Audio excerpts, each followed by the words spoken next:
뉴욕 증시가 급등세로 마무리가 됐습니다. 유가가 하락세를 보이게 되면서 나스닥도 다우지수도 모두 급등세로 마무리가 됐는데요.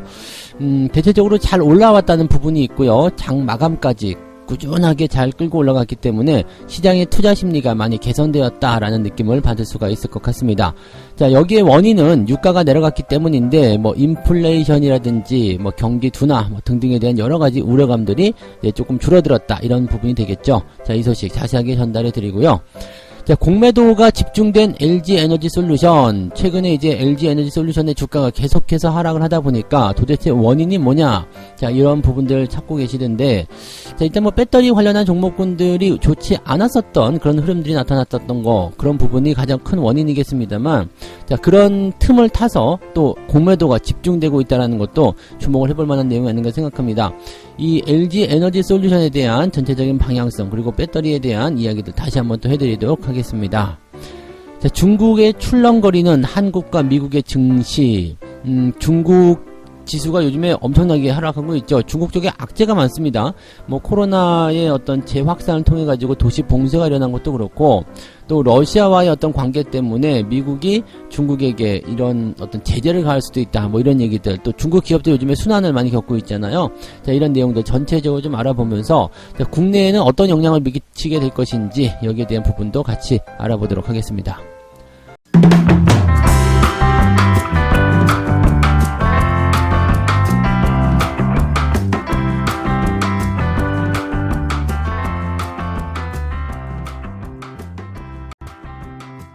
네, 반갑습니다. 오늘은 3월 16일 수요일입니다.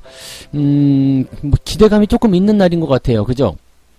어제 이제 장 마감을 하게 되면서 그래도 생각보다 나쁘지 않았던 것 같아요 라는 이야기를 해드렸었던 것 같고, 지수가 올라가면 그래도 1%대 상승은 좀 나오지 않겠습니까 라는 예상을 좀 했었는데, 예상이라기보다도 이제 전체적인 분위기가 저점을 좀 잡아가는 형태의 그런 느낌이었기 때문에 반등이 나왔을 경우에 그 정도의 어떤 기대감을 좀 가져볼 필요가 있다, 이 정도 생각을 좀 했었죠. 근데 생각했던 것보다 더 많이 오를 수도 있을 것 같아요. 다우지수가 1.8%대 상승했고요. 나스닥은 2.9%나 올랐습니다. 반도체를 비롯한 이런 종목군들이 그동안 많이 내렸었던 상태에서 급등세를 만들어내면서 전환이 됐기 때문에 상당히 거기에 대한 기대감이 좀 있는 것 같습니다. 또 내용도 굉장히 좋은 게요. 시작 포인트는 그냥 상승 출발이긴 했어요. 그때 많이 올라가진 않았었죠. 근데 장 마감으로 들어가면서 더 가파른 상승세를 보여줬습니다. 장 중에 한번 올랐고요. 잠깐 주춤하다가 장 마감하기 전에 한 번 더 치고 올라가는 모습이었어요. 그러니까 뭔가 대단한 투자 심리의 개선이 일어났을 것이다 라고 생각해 보시는 부분이 될 것 같습니다. 내용을 바로 보도록 하죠. 일단 첫 번째 유가입니다. 유가와 이제 우크라이나 요 두 가지 상황이 이제 가장 중요하지 않았을까 생각됐는데, 유가가 이제 배럴당 100달러 아래로 떨어졌다. 자, 그러면서 이제 가장 문제시 됐던 게 이제 인플레이션에 대한 우려감이거든요. 근데 유가가 올라가면서 이제 물가 인상에 대한 부분들, 또 금리에 대한 어떤 부분들이 강력하게 접근이 됐을 것이다라는 생각이었는데, 이게 이제 좀 안정권에 들어섰다고 보시면 되겠죠. WTI 같은 경우는 장중에 9% 이상 하락세를 좀 보였습니다. 그래서 93달러 수준까지도 한번 떨어졌었고요. 네, 장 마감할 때는 한 6% 정도 됐었던 것 같은데, 아무튼 100달러 미만이다라는 것이 이제 중요하겠죠. 100달러라는 것은 상당히 상징적인 의미가 있어요. 그 110달러 막 이렇게 넘어갈 때 보면은 유가가 150불, 200불 간다, 이런 얘기들 계속 신문 기사에서 나왔었거든요. 근데 제가 예전에 한번 언급해 드린 적이 있죠. 너무 터무니없이 가지고 들고 오면 이것은 힘들 수도 있다라는 얘기를 좀 해드렸잖아요. 근데 그런 부분들인 거죠. 이제 100달러 막 넘어갔는데 갑자기 목표 주가가 200달러 나온다. 자, 이거는 조금 의심해야 된다, 이런 얘기가 되는 거고요. 어쨌건 130불 정도까지도 한번 갔었던 것 같은데, 그 이후에 지금 뚝 떨어지는 모습이죠.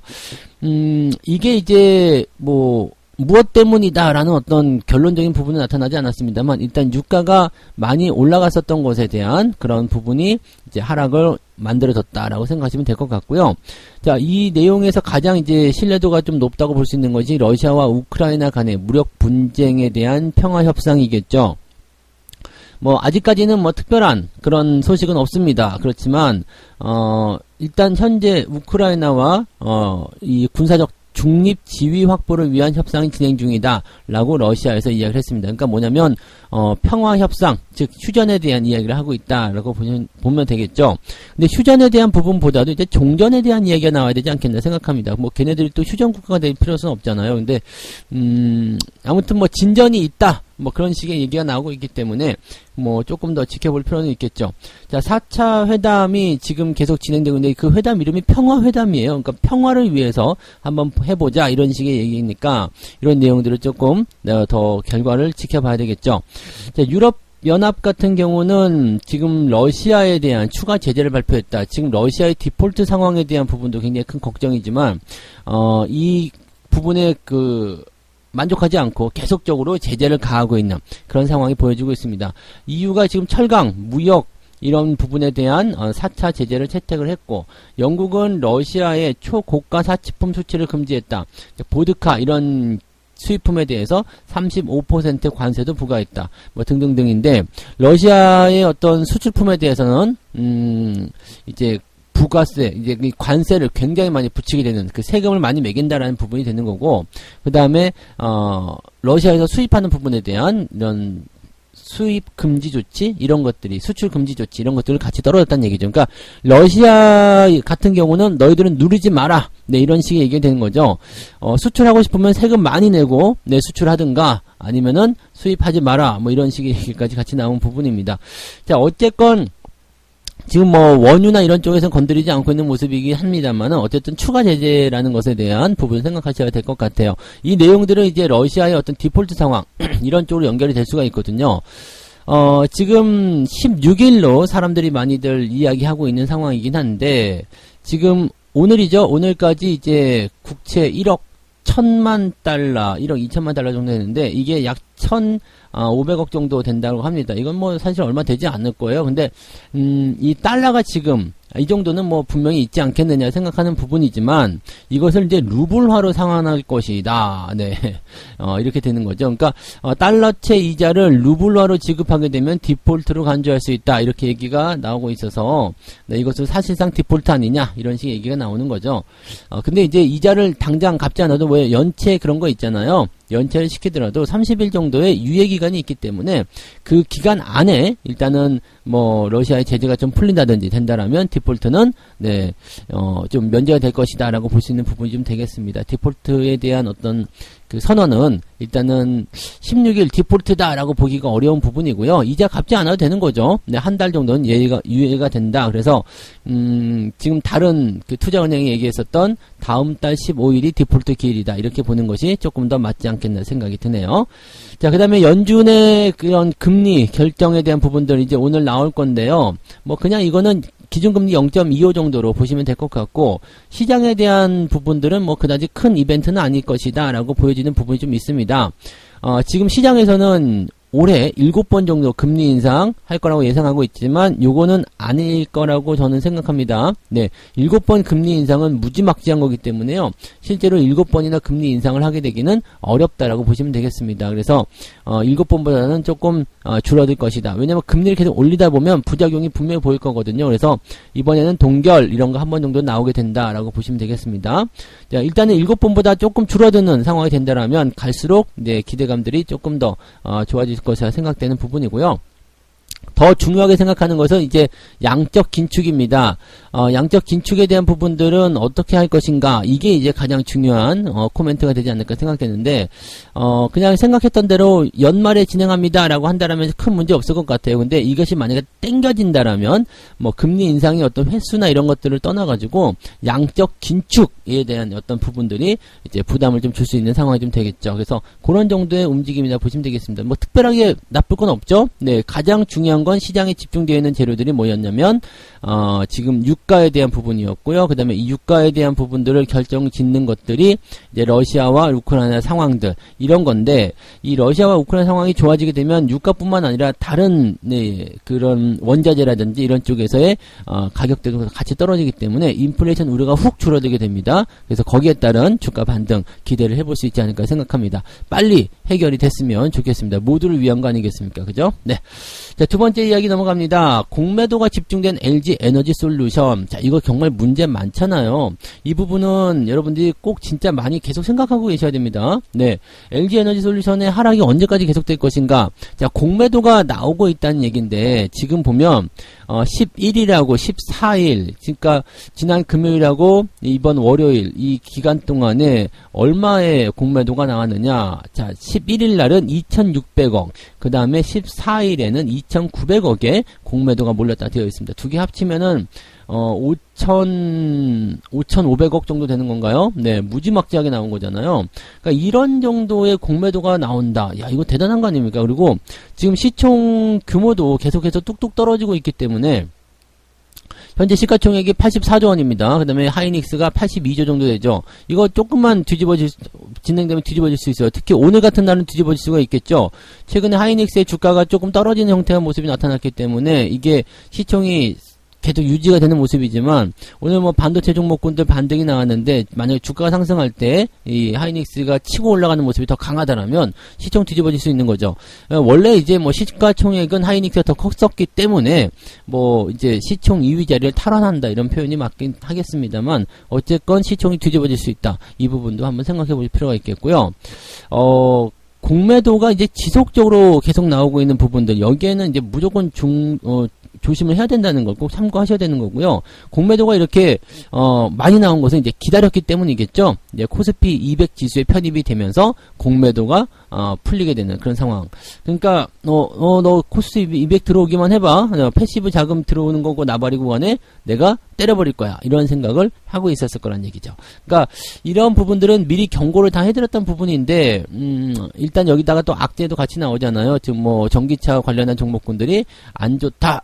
그래서 지금 뭐 배터리 관련한 종목군도 같이 떨어지고 있고 이런 식으로 나가는 부분이라서 좀 부담이 많이 되고 있다라고 보시면 되겠죠. 공매도 같은 경우는요 주가가 높을 때 나오는 거거든요. 그러니까 지금 현재 이 LG 에너지 솔루션의 주가가 약간 고평가 구간이다라는 것을 생각하셔야 되겠죠. 주가가 더 떨어지게 있어야지 공매도를 때리는 거지 올라가는데 공매도 때릴 만한 사람은 없거든요. 그러니까 주가를 더 낮춰야 한다, 주가가 더 내려야 한다라는 부분으로 이제 해석들을 많이 하고 있다고 보시면 되겠습니다. 자, 증권사에서는 조금 다르게 생각하기는 하는 것 같아요. 왜냐면 이제 증권사에서는 기업 분석, 기업 가치를 가지고 많이들 분석하잖아요. 지금 하나금융투자에서는 앞으로 전기차 배터리 부분의 수익성이 점진적으로 개선될 것이다. 이건 당연한 거예요. 시장은 점점 커질 거기 때문에요. 그래서 이것을 통해서 이 LG 엔솔의 영업이익도 계속 증가할 것이다. 이건 참 좋은 소식이긴 한데 실적이 증가하는 건 증가하는 거고 주가가 많이 올라간 건 올라간 거잖아요. 그래서 실적이 증가하는 부분 대비해서 주가가 더 많이 올라가 있는지 그거 확인해 볼 필요가 있겠죠. 자, 지금 이 기업의 영업이익이 2.4조 원, 24년도에 2.4조 원으로 증가한다. 2조 원으로 증가한다 이 얘기입니다. 즉 이것도 24년이고요. 23년에 1조 6천억입니다. 내년에요. 그러니까 올해는 아직 이것도 안 된다는 얘기죠. 그래서 내년에 1조 6천억이면 지금 기업의 시가총액이 84조요. 네, 딱 보시면 대충 아시겠죠? 네, 이것을 하이닉스하고 비교해 보시면 되겠습니다. 물론 둘이 업황이 다른데 뭘 비교해라고 할 수 있겠습니다만 그냥 업황 같은 거 계급장 다 띄고요. 그냥 실적의 증가율이나 그 다음에 영업이익의 크기 이런 것들을 봤을 때 같은 시가총액이 어울리느냐 이 부분 보시면 되겠죠. LG 에너지 솔루션이 만약에 제대로 된 평가를 받고 있는 거다 그러면은 하이닉스는 엄청 뛰어야 되는 거고요. 네, 그 다음에 하이닉스가 정상이다라고 얘기한다면 LG 에너지 솔루션은 또 엄청 떨어야 되는 거거든요. 그러니까 이러하나 저러하나 LG 에너지 솔루션을 사야 될 이유가 지금은 없는 거다라는 것을 평가를 하셔야 됩니다. 물론 이제 앞으로 업황은 굉장히 좋아요. 근데 그것이 이제 점점점 커져가면서 그런 것들이 이제 주가가 차츰차츰 점진적으로 상승하는 그런 효과들을 만들어내야지 이게 그냥 그런 기대감을 미리 끌어와가지고 확 땡겨서 올려가 버렸다라면 기업은 항상 고평가에 놓여 있게 된다라고 보시면 되겠습니다. 물론 단기간에 많이 빠졌기 때문에 오늘 시장 분위기 좋다라면 약간 반등은 나올 수가 있겠죠. 그렇지만 그 부분이 완전히 추세를 뒤집어 엎는 그런 형태로 생각하기는 어려울 거라 보시면 되겠습니다. 실적이 좋아지더라도 실적이 계속 좋아질 거다, 계속 늘어날 거다 라고 하더라도 지금 주가가 고평가라면 주식은 더 이상 올라가기 어렵다는 것을 꼭 명심하시기 바랍니다. 세 번째 이야기 갑니다.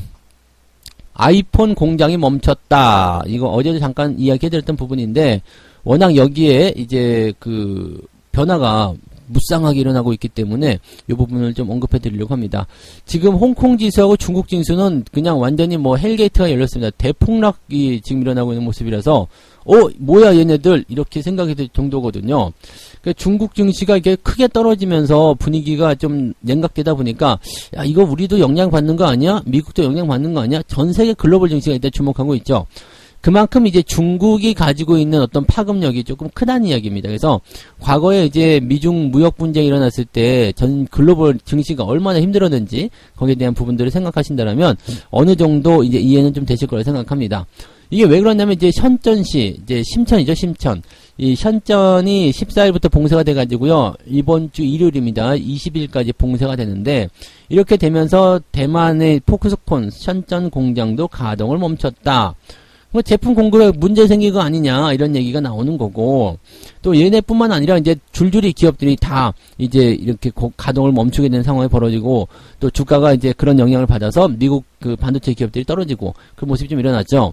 이게 어제는 이제 반도체 기업들 다 같이 올라오는 모습이 좀 있었습니다만 그동안 많이 하락한 부분이 있었다는 것도 참고를 하셔야 되는 거죠. 그러니까 지금 이 중국의 이제 제로 코로나 정책 같은 경우는 이제 뭔가 있다 그러면은 그냥 문을 닫아버리는 거거든요. 완전 폐쇄, 봉쇄 이렇게 들어가는 거잖아요. 그러다 보니까 전 세계 공급망에 차질을 미칠 영향이다.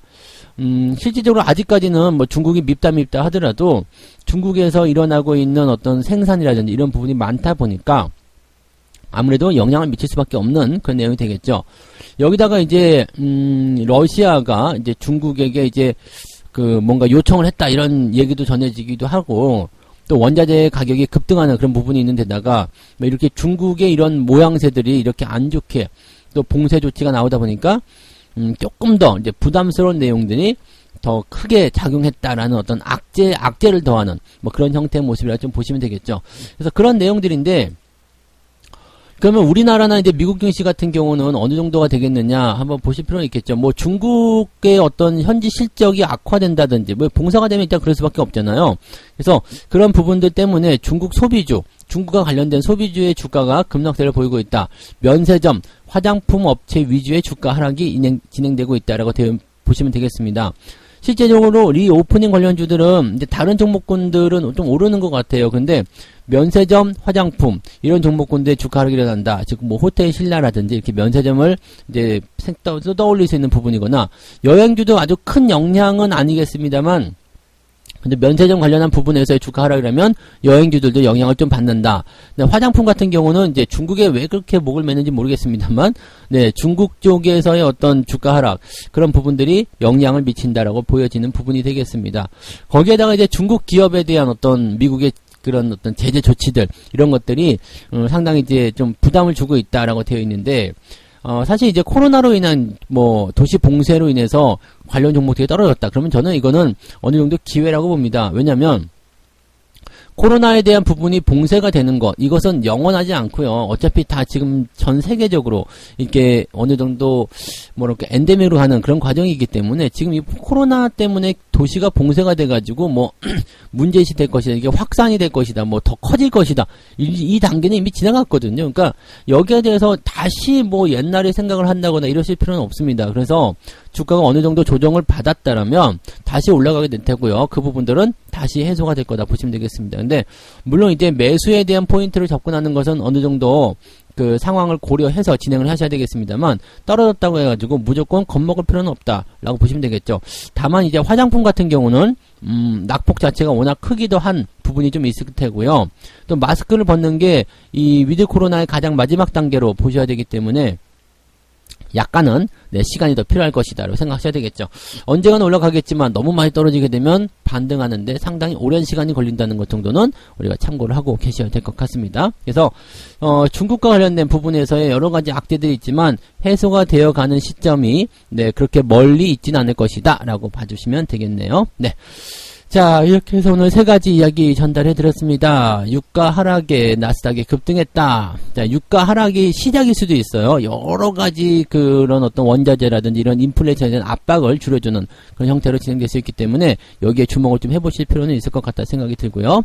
자, LG에너지솔루션에 공매도가 집중되어 있다. 한 가지만 기억하죠. 주가가 높은 종목들에게 공매도가 나오는 것이다. 이게 중요한 겁니다. 주가가 높지 않으면 공매도가 나올 이유가 없습니다. 그래서 많이 고평가되었구나 라는 생각을 하셔야 된다는 거 꼭 잊으시면 안 되겠고요.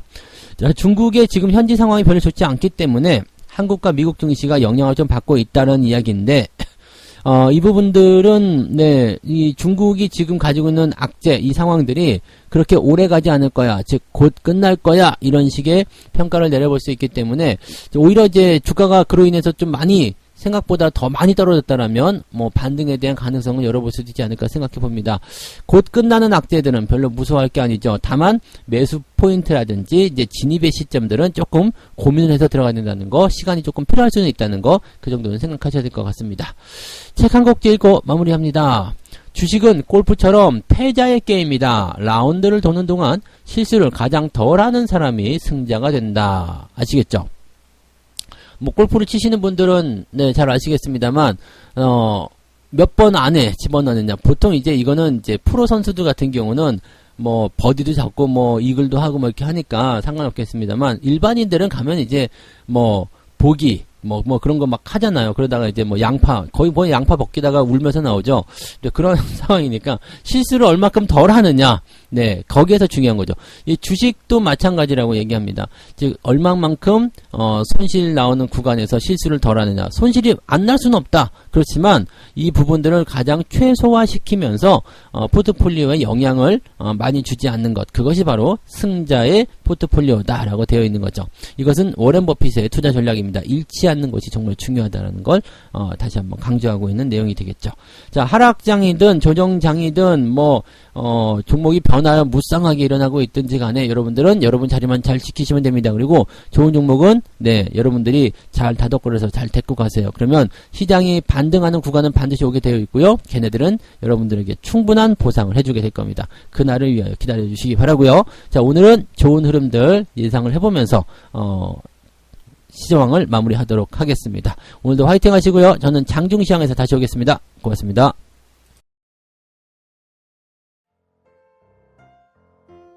본 방송에서 제공되는 모든 정보는 투자 판단의 참고 자료이며 투자의 최종 책임은 본 방송을 이용하는 본인에게 있습니다.